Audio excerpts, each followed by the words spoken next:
Сайн уу залуусаа? Би өөрийнхөө өчигдөр суусан гайхалтай галзуу хулганы талаар ярих хэрэгтэй байна. Энэ лав миний мэдих хамгийн амар, хамгийн хурдан байх. Би бүр 12 удаа суусан. Ястаа нэг тийм миний мөрөн дээр суучлаа тийм үү?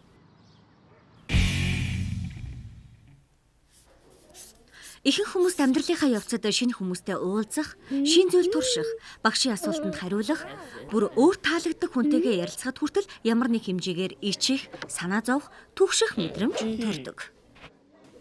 Ичсэн, сандарч твдсэн, санаа зовж түгшсэн үед дотор эвгүүрхэх, зүрх дэлсэх, алга хүлэрх нь байдаг л энгийн зүйл. Харин зарим хүмүүсийн хувьд энэхүү сэтгэлийн түгшүүр ба стресс нь дааж давшгүй мэт санагдаж тухайн нөхцөл байдлыг улам аимшигтай болгож орхидог. Ийм хүн өдөр тутмын нийгмийн харилцааны нөхцөлд оролцохдоо хүртэл эвгүүцхээр тийм аимшигтай байдаг. Үүнийг ихэхдээ нийгмийн түгшүүр юм уу нийгмийн айдас гэж нэрлэдэг. Нийгмийн түгшүүртэй хүмүүс голдуу найз нөхөдтэй байсан хэвээр бусад хүмүүсийн дэргэд байх дуртай байдаг.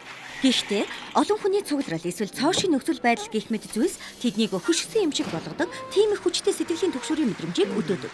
Үүний үр дүнд тухайн хүн тодорхой үйл ажиллагаа юм уу арга туршлагад оролцоход хүсэхгүй байж болно. Зарим хүмүүсийн хувьд тэдний мэдрэмж ба хариу үйлдэл бусдынхаас хавьгүй илүү хүчтэй байдаг. Гэхдээ энэ нь тэдний буруу биш ээ. Тэд зүгээр л өөрсдийн мэдрэмжийг дарах юм уу даван гарч чаддаггүй.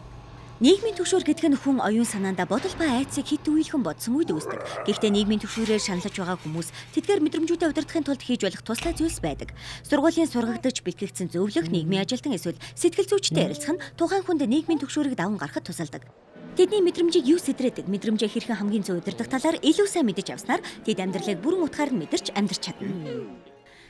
Дараагийн дугаар хүртэл илүү ихийг үзэхийг хүсвэл amaze.org вебсайт болон миний YouTube сувгаар зочлоорой. Баяр таа.